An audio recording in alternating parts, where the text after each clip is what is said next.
you to get exactly where you need to be. It's a breakthrough show. So please watch. David's been in my life for a long time, and I give him such kudos to be able to get me where I need to be. And he's always a great mirror so that I know that I'm staying at my highest and best serve, because serving others is really what we're all about. And I learned that from him. And so I'm going to turn it over to Mr. Randy. I can see his smiling face over there. I'm going to grab, you know what? And I'm going to get in trouble. Uh-oh. Because I have to give it to Tony. Tony's going to do the intro. Yes. No, like, never mind. Don't even listen to me then. I'm going to intercept that mic and grab it and just say, welcome everyone to another fabulous hour here on Breakfast with Champions. We're coming back in with Amilya Antonetti and the one and only, and of course, the special guest today is Martha Adams.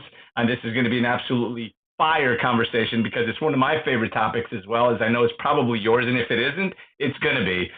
So of course, we're going to make sure that we're tagging her link to her book so you can get her book as well. And it is about humanizing the money conversation. Ooh, that's juicy. So this is great to discuss over the breakfast table here, because who can't dive into that conversation, or we all should, because so many of us don't know that we need. Who doesn't like money? Woo! Who does not like money? Absolutely. So that's the conversation we're going to have. Before we get started, thank you for those of you who are watching on Facebook, LinkedIn, and YouTube. We started off the live stream, and that was Amilya thanking Dave Meltzer, the one and only, for his brilliance. As again, we are here on Clubhouse and also streaming on social medias. So if you're on Clubhouse right now and you want to see the live interaction, feel free to follow me or Amilya or Randy or of course Martha onto our social media platforms. We will be streaming there live, so you can join us there. Of course, you can ask questions there. We have someone monitoring for questions there. We can answer those questions live as well as on Clubhouse. Put your questions in the chat. You can also private message Tara that's on the stage as well. So you can ask a question, get it answered, and perhaps we'll bring you up and you can ask the question live. This is an interactive hour, of course. First, we're going to do the interview with Martha, and then we'll take some Q&A. So thank you again for being here. Make sure that you're hitting that little box down at the bottom so you're sharing to the Clubhouse hallway. Ping some people in, invite some people in. And of course, if you're on YouTube or Facebook or LinkedIn, share this video so that we can make as big of an impact as we can as we dive into the conversation of humanizing the money conversation. So welcome, Amilya. Welcome, Martha. And of course, welcome, Randy. Hey, now it's my turn. Now I talk. Hello, Miss Martha.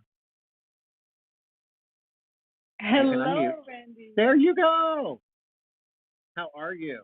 I am wonderful. How are you? Thank you so much for having me. We are thrilled to have you. There's certain things you cannot see, and I hate that because we were talking about this a little bit before. And I'm obsessed with your book cover.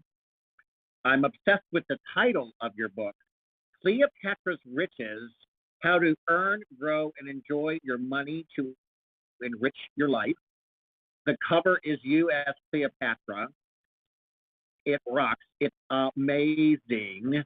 And so everybody, I mean, I'm sure we're going to have a link up there at some point in time, but I'm going to give a little background information. Martha, thank you for being here. You're a certified financial planner. You're a financial educator, an international best-selling author, and speaker.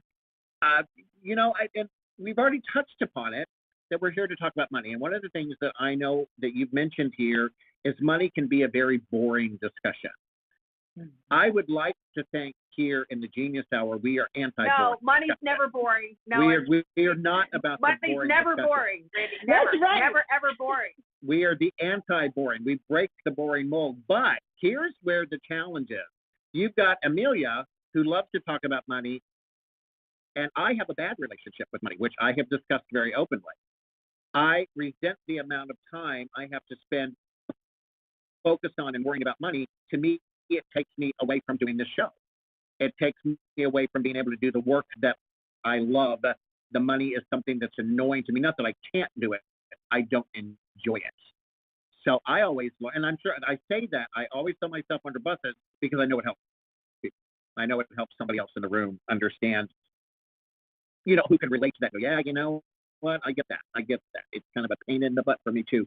How is your spin, Martha, different from other people, though, in the financial space? You bring up such great points. I mean, when you started with the book cover to say, and the title, And the idea is that, well, that's not really what you were expecting to see when it comes to a money conversation. And it's because it's representative of what's inside the book, which is a very different money conversation that looks and feels differently on every level. You mentioned something else, Randy, and you were saying about how, boring the money conversation can be. And you're right. It can be like that. And you were addressing the way that you feel, which is valid and true. And it's when we acknowledge that we can work through it. When we view it as an asset versus a liability, we can work through it and make it to the other side of the equation, which is all of the financial facts and to do. But the difference, when we start with the way you feel and we work through that, the conversation started and continues with you, and it belongs to you. So we start with the way you feel, the EQ. I have to ask this. I'm cutting it. Yeah. I'm cutting because I have to ask this. So Please. my angst over money is an asset? Is that what you're saying? Did I the way you feel, right? acknowledging the way you feel is the asset. Is the asset. Okay. So if we suppress it and we depreciate ourselves and say the way that we feel doesn't matter, did that feeling go away? It's still there. Exactly. I see Amelia shaking her head. No, I hear you saying no. And so that's it. It didn't go away. That feeling is there. So I could talk with you about every financial fact, figure, formula, but it doesn't matter because the most important thing hasn't been brought as part of the conversation. It hasn't been prioritized, and that is the way that you feel. So that's why the way that you feel is your biggest asset. That's the starting place. And that's the starting place in Cleopatra's Riches. You had mentioned also that you have a background in education. So I'm trying to understand what's not in the bio too. I love teachers. That's really all I ever wanted to be. I feel lucky in so many ways. I felt like I built my own education platform through my public speaking and through my podcast. So anybody who takes the time to try to teach another person, I love, and I get that sense from you. But what's your education background? Tell me about that. Yeah. So I have my Bachelor's of Commerce and I have my Bachelor's of Education as well. And I always believe that those two work together. That's what really where my passions combine. Because when it comes to the money conversation, I believe that it's a conversation that we should be having with one another versus at one another. And so that was the difference that I looked to make when it came to my own independent wealth management practice that I built from the ground up. However, when I say education around money, what comes to mind for you, Randy? What do you immediately start to see? Acronyms. Yeah, I mean, dollar signs, decimal points, retirement funds. I mean, and I love money and I love to have money, like I said, but it's never been something, it doesn't jazz me up. Of course, because you've hit the point, and I'm so grateful to you for sharing. And because what you said earlier about train wreck, and I share my train wreck ability every single week. That's my role here on the show. Amelia said, you're the most messed up person I know, so will you come in and co-host my show so that you can be a disaster every week? So, but I think Randy, the point here, and I think part of the brilliance, right, is that Martha actually speaks with people. I think that's why women run away from money conversations, because the minute you start a money conversation, now I start to feel bad. I feel less than. I feel like I'm going to be all over myself. Like, it isn't a conversation that we've been welcomed into. And when people don't feel like they have the ability to participate in the conversation, or that they don't have the evidence that somebody's going to be looking for, then they opt out. And I think it's been such a disservice, because money conversations are so powerful in people's lives, right? They're powerful to be able to get to a place where you can participate in the conversation, but be free to be able to go, I'm learning. I don't know. What does that mean, right? Can you explain to me? Why is that valuable? What do you, all of those things have been the land of the abyss. And that's what's so great about it, Randy, is that you are so transparent to say it isn't something that you enjoy. And I'm like, well, is it that you don't enjoy the money conversation, or you don't enjoy the people you've been having it with?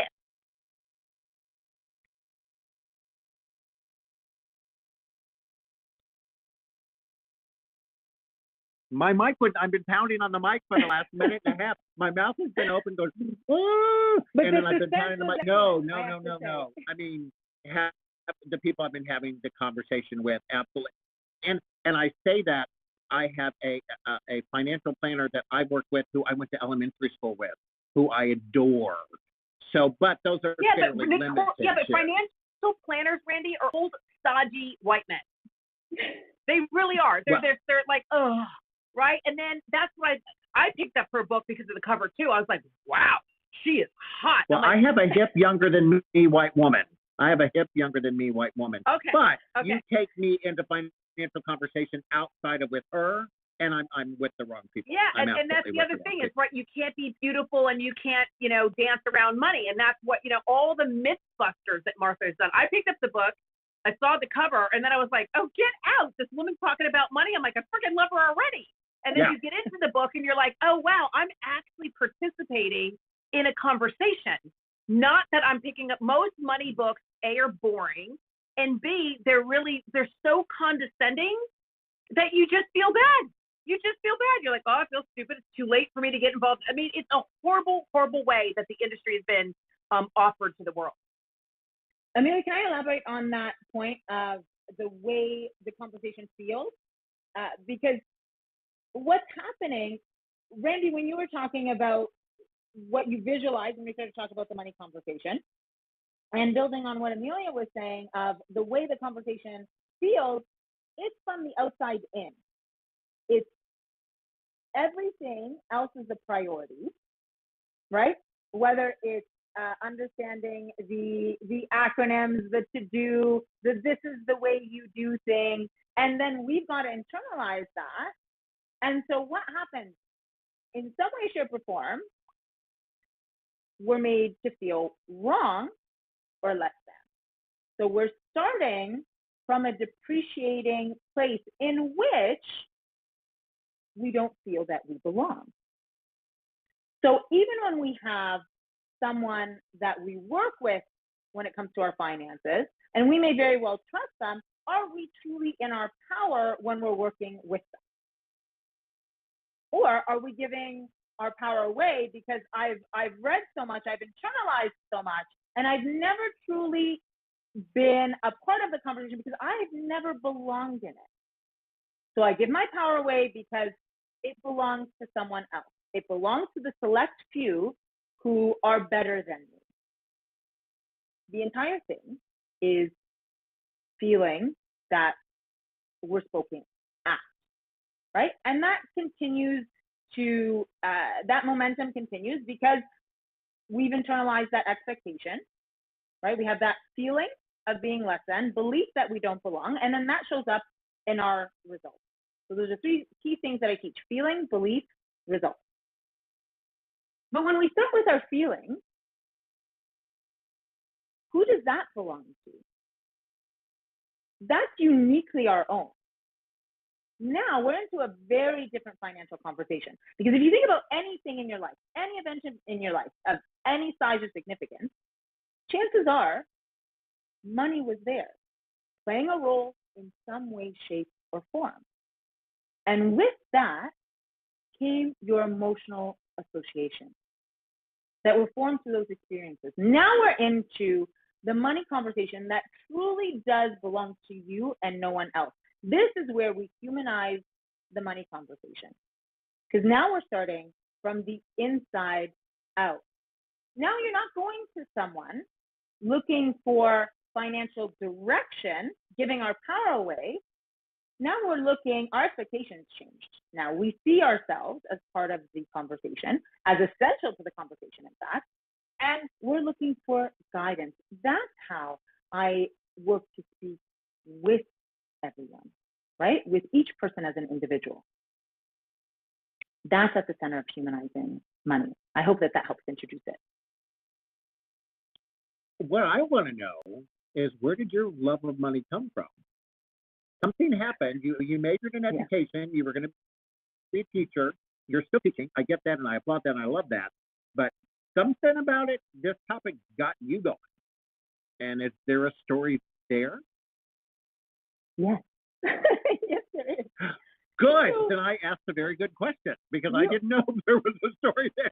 You always ask good questions. And that's definitely a good one, because regardless, there is always a story, and I feel that the most inspirational in anyone, what I look for in anyone I'm speaking with, is to connect to them through their stories, right? In my case, it's often their money stories, but that's central to all of our stories, including my own. So I was blessed to grow up in a neighborhood that was materially wealthy when I was not. Why was that my blessing? Right? It taught me so much. It taught me being the black sheep is great. It taught me goal setting. And it taught me something that I teach today still, which is emotionalizing the positive. Being in control and aware of my own emotions and deciding if they are my asset or they're my liability, and always choosing it, working through it to choose it as my asset. Right? I think that's a good point. Black sheep find each other, right? I am too. I've always been on the outside looking in, and I don't think that it's spoken about on the value of being that person, the one who seeks the road less traveled, the one who is okay not conforming and not being a part of it. And when black sheep find each other, they create a power of scale beyond, right? What two black sheep can do together is what 1,000 of vanillas can do. And I think that we're taught not to find our tribe, right? Because of the fear of what happens when, right? Because we say that the black sheep are solo, right? And the reality is that we're not, right? We just have a unique ability, right, to find our own group. And when you do that, I think I love your intellect, your genius, and I love that it's different from mine. And when you can receive people and celebrate what they are, everything around you scales, right? Versus having that comparison and that resistance energy. And I think that that's part of what really has to happen around money, is that women need to understand it's okay, right, if I'm not at your level with my financial intelligence, but I can get around it and my financial intelligence rises, right? Just for me, I'm a really good strategist and an amazing behaviorist. So your intelligence rises just being around me. That when we start to understand it's the power of the togetherness that creates success. That's why they say there's no solo in success. And I think we have to get past feeling bad that we're not the expert at everything, because somebody told women we're supposed to be great at everything. And I'm like, okay, I'm only great at one thing. That's it. Everything else, I'm adequate at best. And to be able to really lean in, it's the foundation and the structure of our relationship that's broken, not money. Money's not broken. Our relationships around it are broken. I heard this great quote by someone that was really smart that said, together we rise in our genius. I don't know who said that, but she might be on the screen. I want to plug into what you said before. Basically, you saw how the other half lived. And you saw and you liked what you saw. Shaheen was like that as well. That's another thing who we had on Shaheen was on the show before. Here's what's interesting for me, be it good or bad. I was raised at a time where none of us really had much of anything. And we didn't know, and we didn't care. And even if your dad was the doctor or the lawyer, frankly, other than maybe have a little extra lunch money and maybe a slightly nicer car, there wasn't a whole lot of flaunting of that wealth either. And I guess I say that to those of us who are from that era, and kind of applaud our parents for kind of keeping us grounded that way. I think in this case, it may not have inspired me like it should have, but there was something to be said for being happy with what you had, too. Well, Randy, because it was socially unacceptable, right? You got to remember that what you're talking about, it was derogatory for me to flash my excess, right? It was socially unacceptable. And so that's what you're talking about. Now, with social media world, people flash stuff that don't even exist. That's what I always laugh. I talk about, well, that's a cute post. They don't own that plane. They don't own that car. They're broke. That's renting. They're standing, none of it's real. But now we're flashing and we have no substance, where we used to come from an era where flashing was egotistical. Right? And for me, again, not even being from here, I always say we were broke and didn't know it.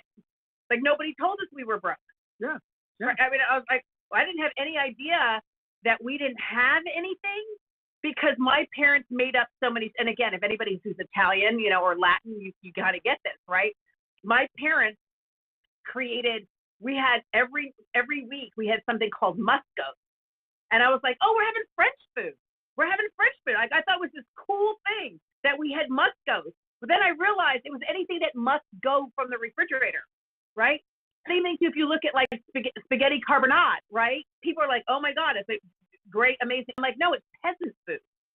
That's what it is. It's leftover stuff, right? And so it's what your parents tell you that you believe. And if your parents tell you this is amazing, right? Literally, spaghetti and eggs is something that we eat for breakfast, and it's really leftover cold pasta and an egg with like 9 pounds of water and 1 egg, because it needed to feed 12 kids, right? And so you believe what they tell you. And so if they tell you you're middle class, sure, you're middle class if you live in an island.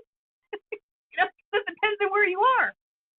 That's so good. So, Amilya, are you saying that billionaires don't actually go outside and power wash their Ferrari, Lamborghini, and whatever else they rented? Have parked outside?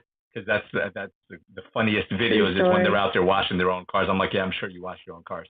But I will say this, as much as people flash, think about, and I saw a post by Elon Musk the other day, and he was talking about how people are demonizing, as much as everybody wants to be wealthy and they want to be a millionaire and billionaire. And by the way, don't shoot to be a billionaire. First, shoot to be a millionaire. Let's take in steps, because if you've never made $1 million, then, shooting for shoot to be out of debt?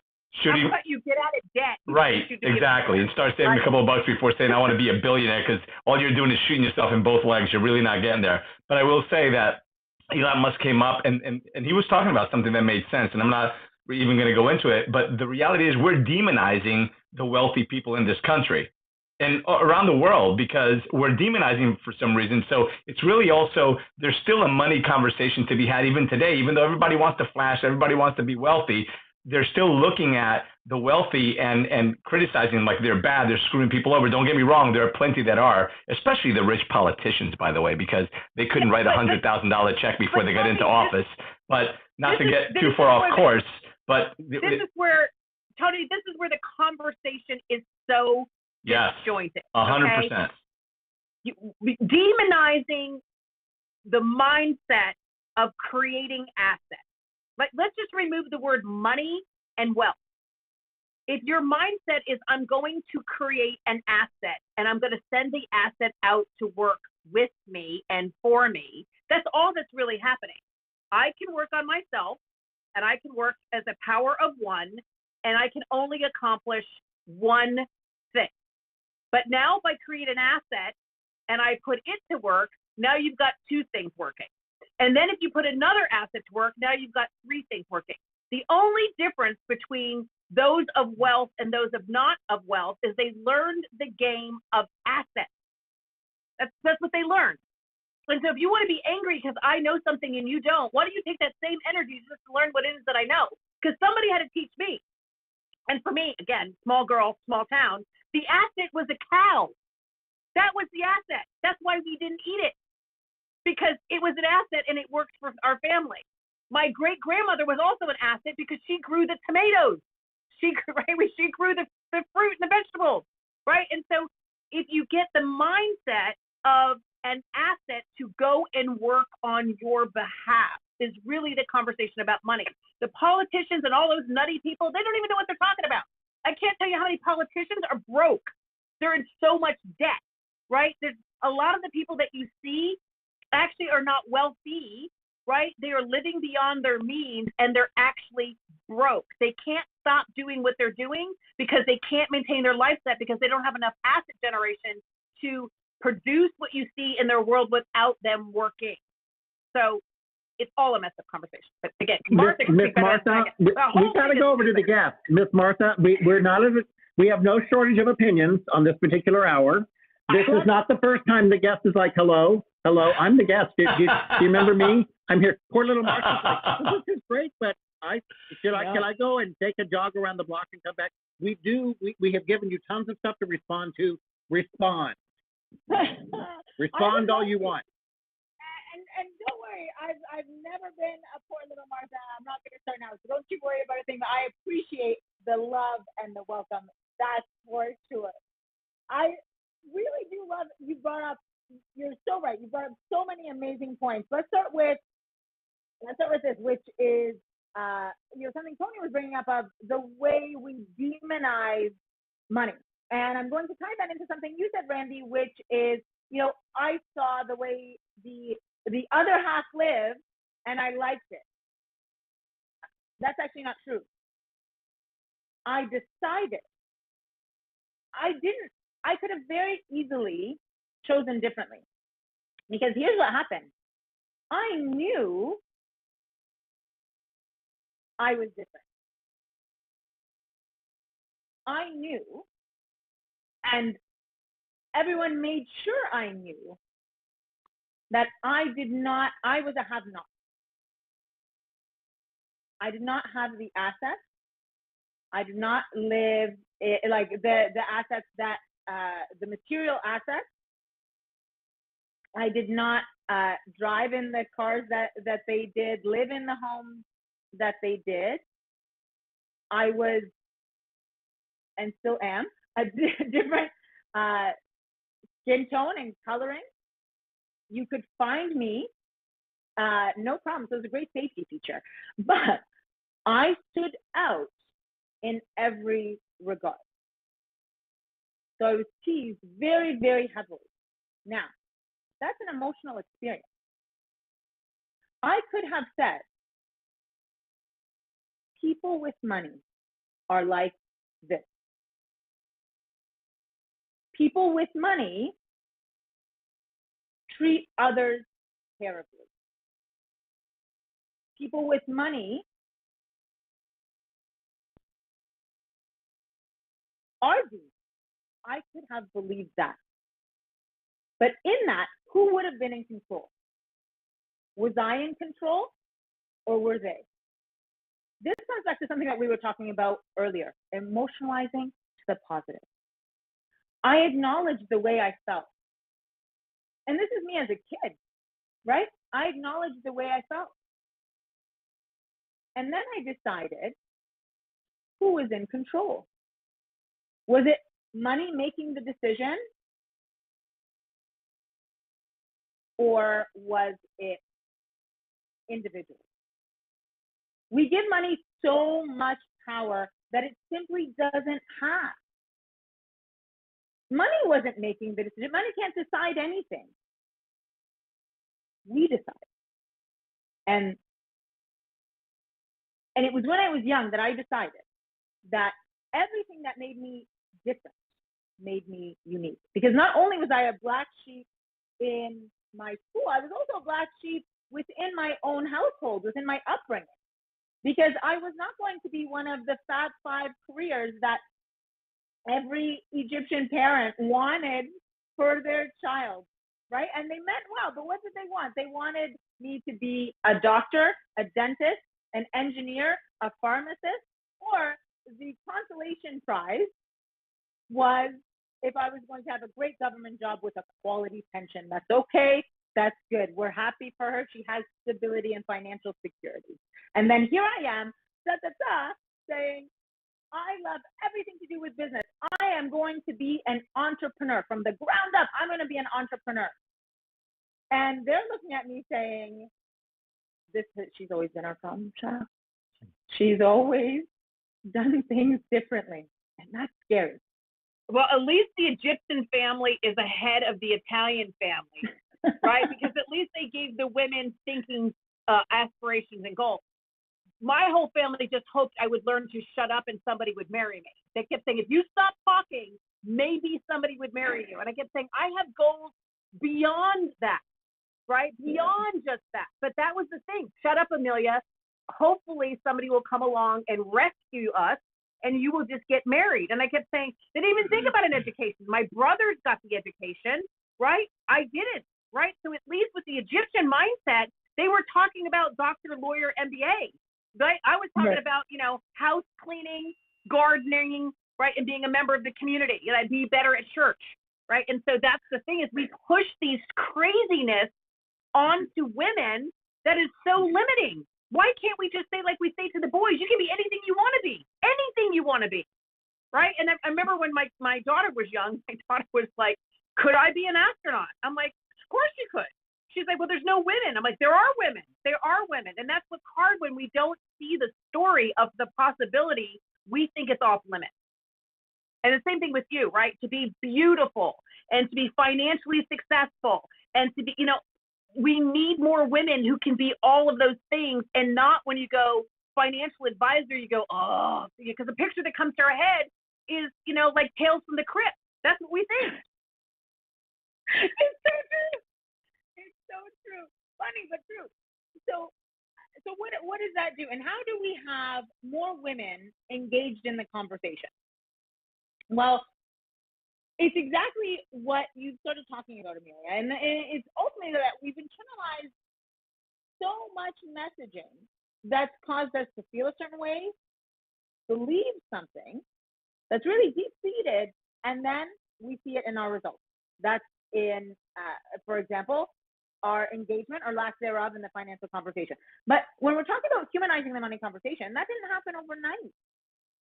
And it didn't just happen in our upbringing either, because the messaging that your parents shared with you, that my parents shared with me, right? It came from, that had an origin story. Mine goes all the way back to ancient Egypt, hence Cleopatra's riches, right? So it's rich with your story. But that didn't stop there.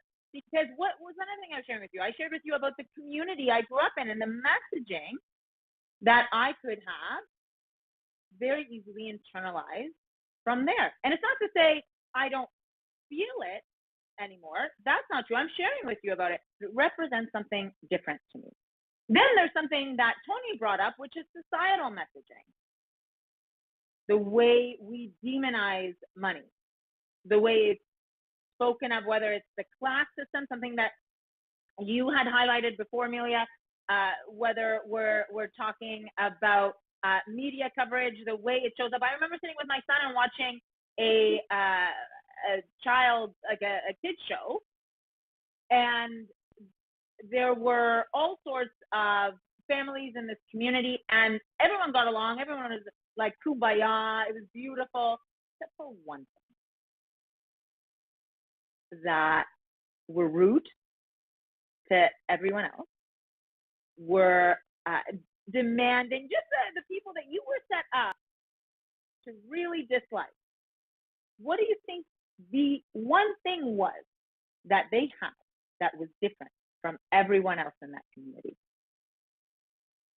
Money. Exactly. I'm seeing the money kind of hand gesture come up. That's exactly right. They had money. So these are all messages rather, that we've internalized without having the opportunity yet to connect to our voice. Then what happens?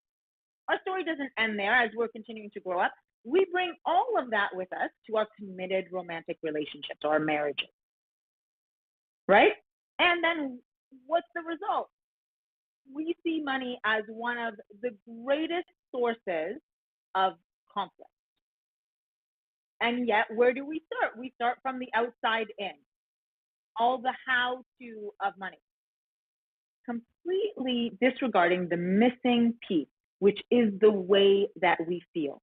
We start with that, we make it your human experience, which it truly is. Now we're into a conversation that is accessible, approachable, and uniquely applicable to you. That's humanizing money. It is a conversation that belongs to you because it is yours. You are the specialist in you. And everyone else is meant to complement that, not take away from that. That's how. When we change our expectations on it, this is how we change the game. The game must be changed. And it starts from within you. And that's one of the things that I say as a behaviorist. If you don't celebrate who I am, you need to get out of my way. You need to get out of my way. You either celebrate me or you're holding me back. And it's hard because people think that that's the only friend you're going to have or that's the only opportunity. No, it's the noise in front of you that is blocking you from your highest and best self. Surround yourself with people who literally are rooting for you. Yes, yes, and yes. Often I say that if you look around your circle and your circle isn't challenging, it's not inspiring, it's not pushing you out of your comfort zone and forcing you to grow, you don't have a circle at all. You've got a cage. You've got people that are holding you in instead of letting you fly and be free. So I intercepted the mic because we are just a little past the bottom of the hour. So I'm going to do a quick room reset here. So thank you everyone for being here and being part of this conversation. I encourage you, of course, we encourage you to click the link above. Make sure that you're getting the book that we're speaking about by Martha Adams, who is our special guest today. And she's absolutely on fire talking about humanizing the money conversation. If you're enjoying this, by the way, for those of you on social media, we will be posting the link in the chat, so you'll be able to see it and order the book as well. On Clubhouse, the link is pinned up at the top. If you're enjoying this conversation, and I know you are, make sure that you're sharing this video on social media. If you're on Clubhouse, make sure that you hit the little box at the bottom of the screen with the arrow. Let's share this to your hallways, and also ping some people in. The people that you know could and should be here. We've only got about 153 people in the room. We should have 5,000 people in this room because this conversation is so important. And I'm going to go back to something that Martha said is expectation. When you change expectation for appreciation, the whole world changes, right? Your perspective, your views change. And there's been some chat going on in the chat room, so I'm just going to touch on that for a second, how, the love of money, because we've all been taught that money is the root of all evil. No, incorrect. It's the love of money that is the root of all evil. So money can't love you back. It's what money can do for you, what it can do for your family and those you love and beyond. Because we all know so many people that are super wealthy, super successful, super powerful, and are freaking miserable because success without fulfillment is failure. And it's not about how much money you have, but what good you can do with that money. So I think it was, I heard Pitbull say this once. And he says, people say that, money can't buy happiness. Hell, they're just not shopping in the right places. But obviously, making a joke. But the reality of it is, money can indeed 100% buy happiness, but you have to give it away. Oh, back to you. I've had an epiphany. I've had a breakthrough. Excellent. Breakthroughs. No extra charge for that one, by the way. Oh, bus, come on by. Okay, my dad is 90. He was born in the Depression. I swear when we lose that poor, wonderful man, we will find his funds buried in his backyard. So there is the discussion about what we as parents do and how we humanize that discussion with our own children. My dad never talked about money, anything, no financial planning. I graduated from college, didn't even know a credit card had an interest rate. So I'm not criticizing that lovely, wonderful man. That is where he was from. Now, but here's my epiphany from a human. My kids are 31 and 33, and guess what? I have not done any better. And my epiphany is I need to make sure I'm willing to step up and check in on them and share, because I know a lot. I learn a lot. I do this show. I meet all these people. It's not that but I'm not, because it's still money. We don't talk about money. I need to initiate those positive, healthy human discussions with my children to make sure that they have a good relationship with money. And I've got to tell you, I've been no better than my parents, who I don't fault. They were living, that's how they were raised. So. Hey, Randall, it's Credit Ninja. Can I chime in for a second? Yes. And that's the topic that I deal with all the time. For those who don't know, I'm a credit expert. I help a lot of young kids, 17 to 25, with that. And sometimes when they hear it from their parents, it's a very difficult conversation. You sometimes have to have somebody else come in because you're too close to action. And you yourself are still, I'm hearing it from a voice. I've been listening for the last half hour, 45 minutes. I could hear it in the tone of your voice that you are still not comfortable. So how can someone who's not comfortable with money or credit or whatever it is talk to their kids? It's going to be a difficult challenge in itself. Sometimes you have to hand it off to someone that can relate with them. And I've been listening to Martha. Martha, I just I bought your book on Audible. I encourage everyone to go out there and purchase Martha's book. I already read through some of the previews and so forth. Get her audiobook. If you can't read, you know what? You can listen. So get her book right now, everyone out there. And it starts with the mindset. It's the identity crisis because you yourself are not comfortable with money. I got to a point where I would tell my clients to put all of their credit cards on a bed and roll all over it. Why? Because they get really close to the action. It's not because you love the money, but you want to be able to be comfortable with dealing with the money or with the credit in my case. And it starts with that, the identity. It's the comfort level. It's the confidence. And in order for you to build confidence, whether with money moves, stock moves, credit moves, it's that you have to build that confidence through competence. You got to be competent with it. And it's not practice makes perfect. It's practice until you are not doing it wrong that makes it perfect. Credit Ninja here. I'm done speaking. Let me. I want to comment on one thing. Flashing your thing. I'm drinking out of my Credit Ninja water bottle that I have here, and so I'm doing have an answer. on real stream. I'm like, oh yeah. So I love that. I love that. Thank you. I do want to comment. Let me comment one thing because I think this will help you. I love that. Am I comfortable? No. But yes, let me tell you why I'm lucky that I get to have a discussion with my 31 and 33-year-olds. We do truly have discussions. They're smarter than me. They can help me just as I help them. And we enter our I'm very lucky. I've reached that threshold and I went over it. My daughter majored in social work. I ask her advice all the time. My son is the producer off my podcast, so he hears all this stuff. So I say this, yes, to brag about my children, who are wonderful and I love, but to let people know that I've still avoided that topic. I don't need to because I have smart kids we can learn together. We can learn together. I'm very lucky. So thank you for pointing that out. Rhonda, I want to add another thing. I got to add another thing. People that are smart in books, they are not smart in credit. And I'll tell you why. I have master's, PhD level, like even CEOs of big companies. I'm dealing with one right now. They're super smart. He's part of Goldman Sachs, okay?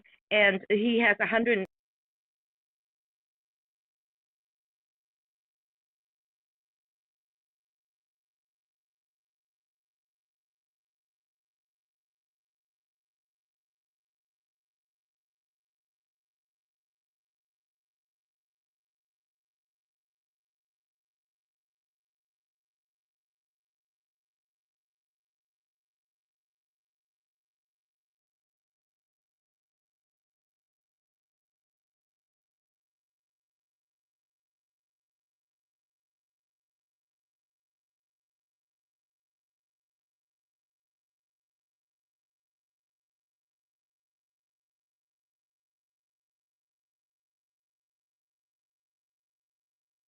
Important it is so important, so central.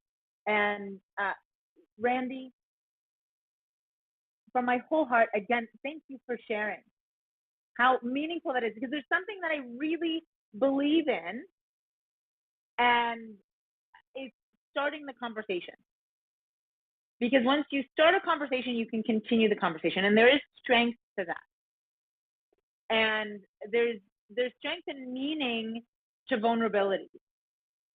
And you're showing that and learning alongside your children and starting that conversation with them is impactful. Because as you start to share what messages you've internalized that's going to open the dialogue with them. As you share your perspective, you're going to start to hear their perspective. And as you do that, now there's empathy, not just for yourself, but for each other. And that cycle of communication continues.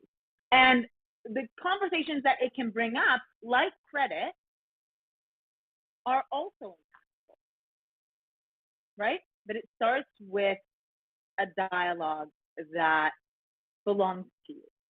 And my children, sharing that. my kids have trained me on exactly how I am to approach them with conversations. I'm extremely well trained, starting with their 18th birthday. Very well trained onto how these conversations go. Daddy Dumb was shut down on real fast, so they don't respond well to that. But thank you. No, and like I said, I say these things because I know I'm not alone. Every single time I'm on the show and I talk about the issues that I have, or that because I believe in authenticity and transparency, to do what Amilya and I do, I don't think we have a choice. We've got to share this. But if I share this and somebody's going, and they're going to talk to their kids tonight because they haven't had the conversation, then we've done a good thing today. That's always why I share. I love that, and I appreciate that so much. And I appreciate hearing from more people. Like that is so meaningful. So I also want to thank the incredible credit ninja.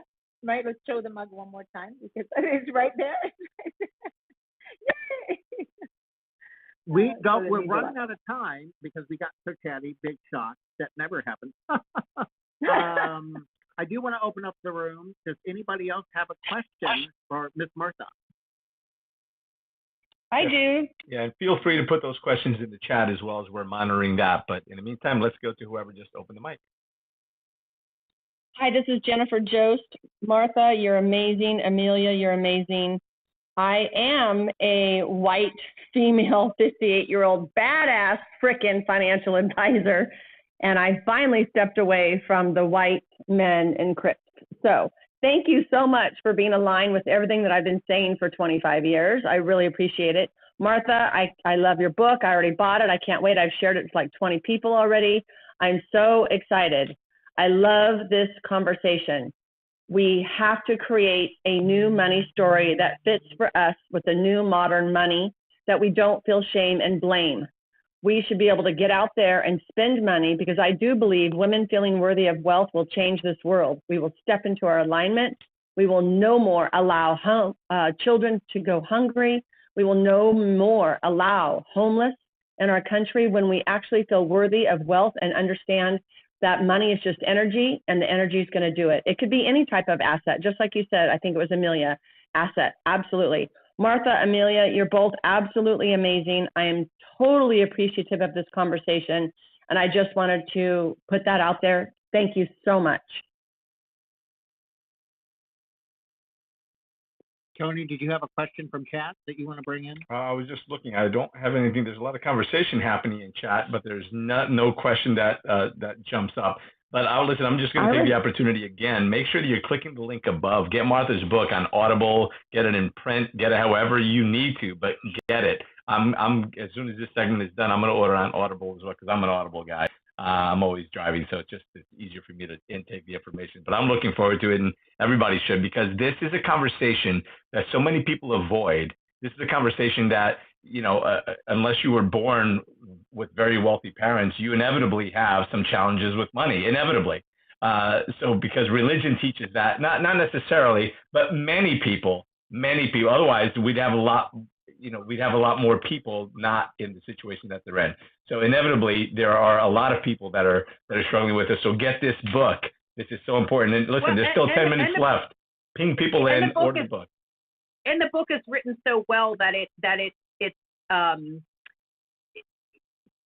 you feel part of the conversation. And the more that you can expose yourself to the information, now when those conversation happens around you, you feel like you have a baseline. There's nothing worse than when you read a book and then you feel bad. And that feeling, when you hear a conversation, you even repel even farther away. Martha's book really is inviting. and it makes it really easy. And then you're like, oh, okay, I get it. And now you're more willing to participate in other conversations because you were introduced to the subject with the right positivity and that energy. And how you're introduced to something absolutely matters. Absolutely matters, right? And don't think just because you've had one bad introduction that you can't go back and reintroduce yourself to the topic. It's never too late. There is no wrong that can't be righted. And allow this book to introduce you to a new money conversation, and then lean in. You know, I love that there's more women going into financial advisory. I love the fact that they're taking on those careers, because for every woman that you see, there's 100 men. And so put your money where the mouth is, right? My financial advisor is a woman. Why? Because I want to support more women going into those careers. If you don't put your money behind the things that you want to change, it's never going to change. So if you want to change, then you have to support it with not just your digital currency, buying the book, right? But also then seeking out a woman to support. But that's my 2 cents. I love it. And by the way, for those who have been in the past and you're still kind of dealing with that, remember, and you've made mistakes, remember that the past was a bruise, not a tattoo. You don't have to wear that thing the rest of your life. You can move on. And the past does not equal the future unless you choose to live there.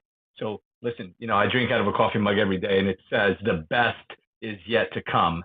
So just live in that positive anticipation, and just, like Amelia just said, support Martha, support her message, support Amelia, order these books, empower women, because listen, in my opinion, I think women are much smarter than men, but that's just an opinion. That's why I surround myself with brilliant women as much as I possibly can, starting with my wife. And I drink out of a coffee cup that has a cartoon illustration of me and my dog. So maybe that really kind of explains a little bit of the differences here. Anybody else? We've got just a few more minutes. I want people to have access to Martha. Somebody raise your hand, jump right on in, and ask Martha a question. Hey, Martha. This is, okay, go ahead. Ladies first. Can you guys hear me? Yes, we can. Okay, good. Yay. Hi, Martha. This is Sally. So you sparked something, and you were talking about black sheep, but then Amelia kind of took it to a whole nother place, which I love, because I don't think that conversation happens enough, of people that felt like they were the black sheep of their family and felt like they have to live in this box of their family, what's normal to them. But I love what Amelia, and I texted you this, like, I love what you said about how black sheep find each other, and what a beautiful conversation that is when you find each other, because it's very different, and you don't want to be like, well, I'm the black sheep of the family, but there is always a black sheep in the family that then goes and does their own thing. And what a beautiful thing when you find others. So I love what you said, Amelia, because I've never heard anyone say that. But Martha, I wanted to ask you, this book that you wrote, was there something that you saw in our society, which is kind of a rhetorical question, that made you want to write this book? Like, what did you feel was missing that made you want to say, I got to write a book to help people? Yeah. So Sally, first of all, thank you, and for your conversation, for your question. Why did what made me want to write the book? What did I see that made me want to write the book? It's what caused me to set up my independent wealth management practice the way I did, which was the belief in something different, the belief in a different financial conversation. Now, here's the thing. Here I was in my 20s, being the black sheep and saying, okay, I'm a woman in my 20s. I am different in every regard to the industry that I'm in. But I'm going to start off as an independent. So that means that I don't have the name backing or financial backing of any particular company or group of companies. All I have is my own name. But I did that because I had the belief in something different, and because I wanted to lead a different conversation. And I knew that it was missing. But what happened, Sally, is that I got comfortable in my boardroom. I knew that here I was, having started from the ground up and built it to the practice that it became, the walls of my boardroom were the walls to that conversation. And it wasn't let out outside of that. And so I said, I've got to do something. That's up to me. And being comfortable in my boardroom, that's on me. So then I insisted on tearing down the walls to my boardroom in every way that I could. I left that practice. I transitioned out of that practice that I built from scratch because this meant more to me. Positive change. People finding their voice in the conversation that truly belongs to them, that meant more. It wasn't about me, it was through me. That's why I wrote the book. I hope that helps to answer your question. That was so beautiful. Thank you for that. Thanks, Sally. We had one more person. I didn't get to see who it was that unmuted their mic, but we had a kind gentleman that was speaking. I hope you're still there. While we're waiting and because we're winding down, I want to thank you, but we're going to run out of time. Just so grateful to you for doing this with us. Just the disappointment for those of you who are only audio only and don't watch the screen is don't see just the heart in this woman. She has been touched repeatedly by what people have said to her. It's just the face of an angel. Truly. I mean, Amilya's smiling. See what I see. I do want to share next week. Our friend Joel Relampagos is coming back to do the show again. I really encourage you to watch Recipe for Change. There's 2 new episodes out: Amplifying Black Women and Standing Up to Anti-Semitism. This is a series he has. He's Emmy nominated for the series. If you watch these 2 episodes this week on YouTube Originals, you will really, really, really get a lot more out of that discussion. And we're really lucky that he is our friend and is coming back to chat with us. Oh, and his work is just bold, right? It is just in your face bold. And that's why I love his work. He dives into the conversations that nobody wants to have or are in denial that is happening. So both of those things are a must. And share it with your friends. It's going to be a rip-roaring conversation, and we are blessed that he is a friend. And by the way, I'd encourage you guys to, obviously we'd love to have you on Clubhouse, but we'd love to also have you on YouTube or LinkedIn or Facebook watching live, because it's a different experience. As Randy was saying, you're saying things, and that was beautiful, Martha, because you're touched, you put your hands on your heart, and you can really see that it's making an impact. So I think that was beautiful. So join us on video. It's actually a lot of fun as well. You get to see the reactions. I mean, audio is great here on Clubhouse, but if you're watching on YouTube and LinkedIn and Facebook, you know that there's so much more to it. So definitely make sure that you watch us, watch out for us. We're going to be putting the links up, and we're going to be here again, 9 o'clock next Friday, and again at 11 o'clock with our guest. So make sure that you're joining us here on Clubhouse and other social media platforms. I'm just going to take a minute to also thank you, Martha, for this conversation. Amazing, beautiful. I so look forward to reading your book or listening to your book, and I look forward to future conversations together. And congratulations for being one of those champions for women in the financial world and in the world in general. Same with you, Amilya and Randy. Always great to be here with you. And we are wrapping up at the top of the hour. So thank you again for being here. And I'm going to pass it back to Amilya, of course, to Martha and Randy for last words. Well, Martha, you want to take your last words before we transition over to the Power Pack social media team? I would love to. So first, I want to express my gratitude, my heartfelt gratitude to everyone for sharing the conversation. Amilya, for leading this conversation. Randy, Tony, what an honor it is to share, to be welcomed by you and share this conversation together. It's so meaningful. And the last message I want to leave everyone with is, often we build a lot of negative associations around money because of the idea that we serve money and use people. But when we flip that around, we really do change the game. Love people and use money. Inside out. It's yours. Hi, Ken. Yes. I love it. And I see Nate and I see Marcus. I see them on stage, and I know they're getting ready for their big event that's happening next week. And I have to just say, with our girl, Miss Miku, who's going to be taking that stage with full force. Love you, Miku. Hello, gentlemen,